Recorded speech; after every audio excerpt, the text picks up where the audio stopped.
नमस्कार दोस्तों, मैं Rajneesh Sharma soul insights platform पे फिर आपके बीच में। आज शुक्रवार है, जैसा कि आप सब जानते हैं। हर शुक्रवार को हर एक को इंतज़ार होता है क्वेश्चंस के आंसर सुनने का, और इसी तरह बहुत से मित्रों ने बहुत से क्वेश्चंस डाले हुए हैं। उन्होंने कहा है कि इस संकट भरे समय में, कोरोना काल में, कुछ ना कुछ आप बोलते रहिए कि कैसे दुनिया पॉजिटिव हुए और कैसे सेट हुए, और हमें कैसे पता चले कि ये भगवान की आवाज़ है, ये शैतान की आवाज़ है। देखिए, दुनिया में जितनी भी आवाज़ें हैं वो परमात्मा की ही हैं, क्योंकि परमात्मा के सिवा दुनिया में कोई है ही नहीं।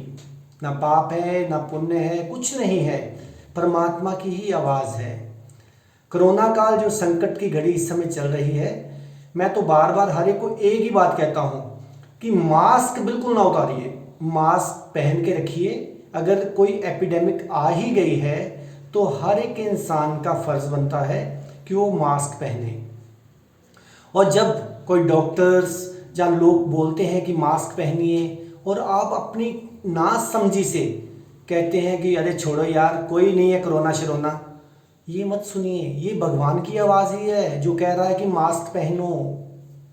तो मास्क पहनते रहिए और कोरोना से दूर रहिए। अभी थर्ड वेव जो आएगी वो उससे बचाव के लिए अभी से ही प्रिकॉशंस दीजिए। डिस्टेंस रखिए, मास्क पहन के चलिए और अपने हाथों को धोइए। तो ये परमात्मा ही आपको समझा रहा है, क्योंकि परमात्मा की ही ये गाइडलाइंस हैं अगर आप हर एक में उसको देखते हो तो। चलिए, पहला सवाल लेता हूँ। पहला प्रश्न पूछा है एक मित्र ने कि हमें ये बताइए कि ग्रहों से रिलेट करके ये बताइए कि कब घर में आया हुआ पैसा हमें खराब करता है और कब एक ही पीढ़ी सुख भोग पाती है, अगली पीढ़ी सुख नहीं भोग पाती। वो कौन से प्लैनेट्स हैं। अब कई लोग नशे में पैसा उजाड़ रहे हैं, कुछ जुए में उजाड़ रहे हैं। मतलब कि कैसे, किस तरह के उपाय या किस तरह का काम किया जाए जिससे कि कौन से ग्रहों की कॉम्बिनेशंस हैं जो खराब करते हैं पैसे को। अब देखिए, सबसे पहले मैं बात करूंगा शुक्र ग्रह की। शुक्र ग्रह क्या है? वो है लक्ष्मी का कारक, और उसका धुआं कौन निकालता है? राहु। ध्यान से सुनिए, राहु। अब जो लोग आप देखते होंगे दिन दिहाड़े शराबें पीते हैं, नशे करते हैं, किसी भी प्रकार का नशा, ज़्यादातर स्मोकिंग, क्योंकि तमाम प्रकार के नशे का कारक है राहु।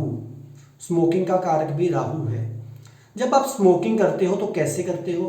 पैसे खर्च के। कहने का मतलब ये है कि जब आप पैसे खर्च के नशा करते हो, जब पैसे के बिना भी जो नशा करते हो, चाहे किसी के द्वारा भी पैसा खर्चा गया हो, वो राहु और शुक्र मिलके उसका धुआं निकाल देंगे। तो वो एक ही पीढ़ी आपकी सुख भोग पाएगी पैसे का। और अगर आप नशा करेंगे तो आप देख लीजिए, जो भी लोग नशा करने वाले हैं, दिन दिहाड़े शराबें पीने वाले हैं, उनका क्या हाल है। उनकी पीढ़ियां खराब हो गई, उनकी फैमिली खराब हो गई, और आप खुद दुनिया से चले गए। तो दोस्तों याद रखिए, शुक्र का धुआं राहु निकालता है। अब दूसरी बात देखिए, राहु का कनेक्शन किससे है? रिश्वत से। और शुक्र क्या है? लक्ष्मी। जब आप रिश्वत वाली पैसा किसी से लेते हैं, फिर भी आपकी एक ही पीढ़ी सुख भोग पाती है। उस घर का बेटा, जो लोग रिश्वत लेने वाले हैं, उसका बेटा कभी जिंदगी में सेटल नहीं होता। अगर हो भी जाए किसी कारणवश तो उसका सुख पेरेंट्स को कभी नहीं मिल पाता, क्योंकि राहु रिश्वत है। राहु खराब हो गया तो केतु ऑटोमेटिकली ही खराब हो जाएगा। तीसरी बात, राहु बिजली है। अगर आप बिजली चोरी करते हैं फिर भी आप लक्ष्मी का धुआं निकाल रहे हैं, फिर भी आपका बेटा कभी सेटल नहीं होगा, और ना ही आपकी पीढ़ी सुख से रह पाएगी और ना पैसे का भोग कर पाएगी। पैसा तो होगा लेकिन वो एक जले हुए नोटों की तरह होगा। तो इसलिए ये मैं ज्योतिष से कनेक्ट करके बता रहा हूं, अगर आप इन चीज़ों से अवॉइड करते हैं तो आपको लक्ष्मी की कृपा आपके ऊपर बनी रहेगी। उसका धुआं बिल्कुल मत निकालिए। इन चीज़ों से अवॉइड कीजिए, नशे से, बिजली चोरी से, रिश्वत लेने से। आप देख लीजिए, आज तक कोई भी रिश्वत वाला देख लीजिए, कोई भी रिश्वत लेने वाले की बॉडी एक्स बहुत होती होंगी, आप देख लो, उसके जॉइंट्स में पेन होगी, उसके बैक में पेन होगी, कई तरह की मुश्किलों का सामना कर रहा होगा। लेकिन पैसा चाहिए, लेकिन पैसे का सुख वो नहीं भोग पा रहा, क्योंकि जब भी कोई रिश्वत के पैसा देगा आपको, वो बुरे दिल से ही देगा, बुरे ख्याल से ही देगा, डिप्रेशन में ही देगा। तो इसलिए ऐसे पैसे से बचाव कीजिए और ऐसे पैसे का धुआं निकालने से बचाव कीजिए, तो आपको कभी भी आपकी पीढ़ी को, आपके आने वाले बच्चों को ज़िंदगी में पैसे की मुसीबत का सामना नहीं करना पड़ेगा। अब एक और मित्र ने पूछा है कि हमें बताइए रुद्र अभिषेक, जो हम रुद्र अभिषेक कराते हैं उसका क्या महत्व है। देखिए मित्रों, ये बात आप बिल्कुल ध्यान से सुनिए। जो रुद्र अभिषेक है वो आने वाले टाइम पे आपको नवयुग में ले जाएगा, आपको स्वर्ण युग में ले जाएगा। क्योंकि आप देखिए, जब आप रुद्र अभिषेक करते हैं, शिवलिंग पे जल चढ़ाते हैं कॉन्टिन्यूसली, तो उसके ऊपर आपको ओम का निशान भी दिखेगा। और उसके बाद देखिए, जो मंत्र उच्चारण होते हैं उसकी वाइब्रेशंस ब्रह्मांड में जाके समाती हैं, वो वही ब्रह्मांड हमारे संसार को चेंज करेगा, वही वाइब्रेशंस चेंज करेंगी। मैं तो हर एक को रिक्वेस्ट करता हूँ, हर एक इंसान को शिवलिंग पे जाके रुद्र अभिषेक कराना चाहिए, क्योंकि जो उसके मंत्र हैं, जो उसके मंत्र उच्चारण का ढंग है, वो पूरे संसार को पॉजिटिविटी से भर देगा और बीमारियों से परे कर देगा। क्योंकि याद रखिए, ये जो आज टाइम चल रहा है, ये अध्यात्म के लिए स्वर्ण युग है, क्योंकि ये 2500 साल बाद आया है टाइम, और फिर आने वाले 2500 साल तक नहीं मिलेगा। तो मैं तो कहूँगा, आज आपकी की हुई भक्ति आपके आने वाले परिवारों को, आने वाली पीढ़ी दर पीढ़ी को सुख और चैन से रहने देगी। तो जल्दी से जल्दी रुद्र अभिषेक कराइए और भी मंत्रोच्चारण कीजिए सुबह उठ के, ताकि पूरा ब्रह्मांड इन पॉजिटिव वाइब्रेशन से भर जाए और पूरे ब्रह्मांड में सुख की बारिश होनी शुरू हो जाए। और ये जो महामारियां हैं, ये अपने आप ही भाग जाएंगी, क्योंकि महामारियां क्या है, एक छाया की तरह। अभी कुछ ऐसी महामारियां जो अभी तक दुनिया में आई नहीं हैं, उनको रोकने का सबसे बढ़िया तरीका है मंत्रोच्चारण, रुद्र अभिषेक। जब आप रुद्र का अभिषेक करेंगे तो परमात्मा आपका सर कभी नीचा नहीं होने देगा, ना कष्ट में, ना इज्जत मान में, ना किसी और साइड से। तो ये है रुद्र अभिषेक का बहुत महत्व है, बहुत महत्व है, क्योंकि संसार जो है वो शिव ही उसके मालिक हैं। तो शिव का रुद्र अभिषेक कीजिए, आपके अंदर भी वाइब्रेशंस क्रिएट होंगी, ब्रह्मांड के अंदर भी होंगी, और आने वाली पीढ़ियां भी सुख से रहेंगी। अब एक और मित्र ने सुबह ही मेरे से आज पूछा फोन पे कि आप कहते हैं कि उपदेश लीजिए, बड़े बड़े बंदों से उपदेश लीजिए, संतों महात्माओं से उपदेश लीजिए। उपदेश का क्या मतलब है? क्या प्रवचन को उपदेश बोला गया है? बिल्कुल, प्रवचन को भी उपदेश बोला गया है, लेकिन अगर आप उपदेश को संधि विच्छेद करते हैं, उपजमा देश, देश का मतलब होता है स्पेस, खाली स्थान। जो व्यक्ति, जो संत, मैं संत बोलूंगा, प्रचारक बिल्कुल नहीं बोलूंगा, संत जो कि अंदर से खाली है, जब आप उसके पास बैठते हैं तो वही असली उपदेश है। ये उपदेश नहीं कि मैं आपको किसी पीर की, किसी संत महात्मा की कहानी सुना दूं, वो उपदेश नहीं है।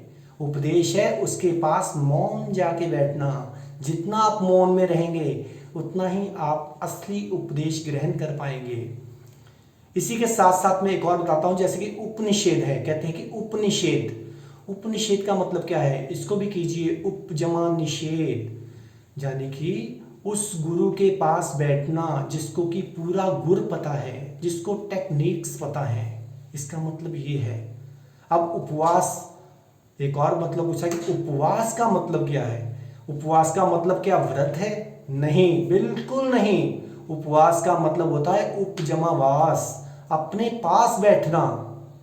जो व्रत होता है वो तो अनशन है कि हमने अनशन रखा है जी। उपवास का मतलब होता है अपने पास बैठना, ना कि अगर आप व्रत में हो या उपवास में हो तो आप इधर उधर दौड़ रहे हो, वो उपवास नहीं है। खाने के पीछे दौड़ना, एक टाइम खाना खाना, ये उपवास नहीं। उपवास है अपने पास बैठना। अब एक और मित्र ने बहुत ही अच्छा सवाल पूछा है कि हमें बताइए जो फियर है उसका हमारी बॉडी पे क्या साइड इफेक्ट है। जो जेलसी है उसका क्या साइड इफेक्ट है, ईगो है, जो बहस करना है, आर्गुमेंट होना है, उसका क्या क्या साइड इफेक्ट्स है। मित्रों, इस आंसर को बड़े ध्यान से सुनिए अगर आप चाहते हैं कि आपके शरीर को कोई रोग ना सताए। अब देखिए, अपने अंदर देखिए या अपने अड़ोस पड़ोस देखिए, जो लोग जेलसी करने वाले हैं उनको कभी भी एसिडिटी की प्रॉब्लम हल नहीं होती। उनके अंदर एसिडिटी की मुश्किल सारी उम्र बनी रहती है। समझ लीजिए, जिस इंसान को एसिडिटी है वो जेलसी कर रहा है, किसी ना किसी भाव में, किसी ना किसी सूक्ष्म तल पे वो जेलसी कर रहा है। अगर आपके अंदर डर है तो आपको लिवर, किडनीज, कई तरह की मुश्किलों का सामना करना पड़ता है। तो अपने अंदर से डर बिल्कुल निकाल दीजिए। अब तीसरा पूछा है कि जो लोग आर्गुमेंट करते हैं, आर्गुमेंट करने वाले को तो हमेशा तैयार रहना चाहिए दिल के रोग की दवा खाने के लिए। उसको किसी समय भी दिल की प्रॉब्लम हो सकती है, हार्ट की प्रॉब्लम हो सकती है। जिंदगी में आर्गुमेंट कभी नहीं करनी चाहिए। और किसी ने पूछा कि दिमागी तकलीफें कैसे होती हैं। दिमागी तकलीफें होती हैं स्ट्रेस से। स्ट्रेस से अपनी हर बात को अंदर दबाते जाओ, दबाते जाओ, दबाते जाओ, तो किसी ना किसी दिन आके ऐसा वोल्केनो फटता है कि आपको दिमागी तकलीफें शुरू हो जाती हैं। तो मैं आप सबसे कहूंगा, एक और क्रोध के ऊपर बोला है कि क्रोध क्या करता है। क्रोध भी आपकी बॉडी एक्स शुरू कर देता है। और जो लोग सोचते हैं कि हमारी चले, हमारे बच्चे की शादी भी हो गई लेकिन मेरी चले, जो अपना मैं को नहीं खत्म करना चाहते और क्रोध में रहते हैं, उनको बॉडी एक्स होती हैं। उनके घुटने नहीं चलते, उनकी बैक नहीं चलती, कई तरह की उनकी बाजुओं में तकलीफ रहती है। याद रखिए, ये छोटी छोटी बातों को अपने अंदर निकालिए तो जिंदगी में आपको किसी भी तरह की मुश्किल का सामना नहीं करना पड़ेगा। अब एक और क्वेश्चन है, मैं नेचर को लेके बोलने वाला हूँ। नेचर के बारे में बहुत से रोज लोग मेरे को कहते हैं पेड़ को लगाने के लिए। तो मित्रों, प्रण कीजिए, आने वाला समय जो आ रहा है वो बहुत ही घातक है। अगर आप बच सकते हैं तो सिर्फ और सिर्फ पेड़ों की मदद से। मैं हर बार यही बोलता हूँ आपको कि एक फैमिली में 5 मेंबर है तो 5 पेड़ लगाइए। मान लीजिए आप किसी गली में रहते हैं, कोई पक्की गली है, आप उसको मिट्टी नहीं निकाल सकते तो गमले लगाइए अपने घर के बाहर, हरियाली कीजिए। जितनी हरियाली होगी उतनी ही हमारी कंट्री प्रॉस्परस, खुशहाल हो जाएगी। और उतना ही आप देखिए, आपका हार्ट चक्रा बहुत मजबूत हो जाएगा, क्योंकि हार्ट का रंग भी हरा है। कहते हैं जिसका दिल मजबूत उसका सब कुछ मजबूत। तो मैं बड़ी बड़ी संस्थाओं को यही हाथ जोड़ के रिक्वेस्ट करता हूँ कि कृपया पेड़ लगाइए, क्योंकि पेड़ है जो हमें अर्थक्वेक से बचाएगा, पेड़ है जो हमें फ्लड से बचाएगा, पेड़ है जो हमारे पानी को छान के हमारे पीने के काबिल बनाएगा। हर एक इंसान को चाहिए अपने घर के आस पड़ोस कच्ची जगह रखे। कंक्रीट बिल्कुल मत कीजिए, ये लगा दिया, वो लगा दिया, पक्की जगह बना दीजिए, सफाई हो गई। अरे वो तो आपकी सफाई हो जानी है एक दिन, याद रखिए ये बात। इसलिए कच्ची जगह रखिए, पेड़ों को लगाइए, हेल्दी पेड़ लगाइए। ऐसे पेड़ ना लगा दीजिए जो बिल्कुल भी यूजफुल नहीं है। और कोई भी अगर आपके घर के आस पड़ोस पेड़ लगा हुआ है, कोई उसको काटता है तो उसकी कंप्लेंट कीजिए। उसको भी वही सजा मिलनी चाहिए जो एक मर्डरर को मिलती है। तो दोस्तों, पेड़ लगाइए। पूरा वर्ल्ड इस समय पेड़ लगाने में जूझ गया है, पूरा का पूरा वर्ल्ड, पूरे का पूरा वर्ल्ड, क्योंकि ग्लेशियर पिघलने वाले हैं, ग्लेशियर पिघल रहे हैं। आप भी देख रहे हैं कितनी कितनी महामारियां, कितनी मुश्किलें आ रही हैं। तो बार बार यही कहूँगा कि पेड़ लगाइए, क्योंकि एक पेड़ को सही होने में, बढ़ने में कम से कम 5 साल लगते हैं। पेड़ लगाइए, उसको डेली पानी भी दीजिए ताकि वो ग्रो जल्दी कर सके और आने वाली पीढ़ियां और आने वाले बच्चों के लिए सही हो सके। तो मैं आशा करूंगा कि हर एक इंसान कम से कम 3 पेड़ जरूर लगाएगा, कम से कम 3 पेड़। अगर एक इंसान अपने घर के 5 मेंबर्स को देख के 5 ही पेड़ लगा दे तो ये संसार पूरा का पूरा स्वस्थ हो जाएगा। किसी मेडिसिन की जरूरत नहीं पड़ेगी, क्योंकि शुद्ध ऑक्सीजन ही सबसे बढ़िया मेडिसिन है। तो इसलिए पेड़ लगाइए, देश को खुशहाल बनाइए, अपने आस पड़ोस को खुशहाल बनाइए और आने वाली बीमारियों से राहत पाइए। आप इसी तरह मुझे प्रेम देते रहें, मेरे चैनल को सब्सक्राइब करते रहें। आप जानते हैं सोल इनसाइट्स _RV रजनीश। आने तब तक आप खुश रहिए, आबाद रहिए, जिंदाबाद रहिए। नमस्कार।